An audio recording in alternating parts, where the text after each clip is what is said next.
কোনো সংখ্যা ধনাত্মক, ঋণাত্মক নাকি শূন্য এটা কিন্তু বের করা যায় নিচের এই প্রোগ্রামিং কোডটা দিয়ে।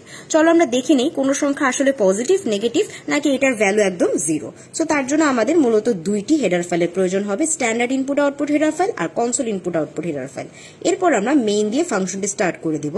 আমরা ভ্যারিয়েবলের জন্য এ নামে একটি ভ্যারিয়েবল নিচ্ছি যেটা ডেটা টাইপ আসলে ইন্টিজার অর্থাৎ পূর্ণ সংখ্যা। এরপরে কি করব, এরপর আমরা ইউজারের কাছ থেকে যে নাম্বারটি আমরা চেক করতে চাচ্ছি সেই নাম্বারটি তার কাছ থেকে নিতে চাবো। সো আমি প্রিন্টএফে লিখলাম ইনসার্ট এ নাম্বার। এটা দেখার পরে ইউজার কি করবে, নাম্বারটি দিবে। এখন যে নাম্বারটি সে দিবে সেটা আমি ইনপুট হিসাবে নিয়ে নিব এই যে স্ক্যানএফ ফাংশনের ব্যবহারের মাধ্যমে। এবং এই যে নাম্বারটা আমি পেলাম, এই নাম্বারটি আমি কোথায় স্টোর করব, এ নামে যে ভ্যারিয়েবলটা প্রথমে নিয়েছিলাম এই যে এখানে, সেই ভ্যারিয়েবলে কিন্তু আমি নাম্বারটি স্টোর করছি।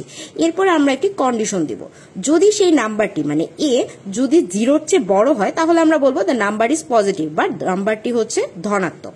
এখন যদি দেখা যায় যে না, নাম্বারটি আসলে জিরোর চেয়ে ছোট হয়ে যাচ্ছে, তখন আমরা কি বলবো, দ্য নাম্বার ইজ নেগেটিভ, মানে কি নাম্বারটি হচ্ছে ঋণাত্মক। শূন্য হচ্ছে যেহেতু ছোট, সেটা অবশ্যই একটি ঋণাত্মক সংখ্যা।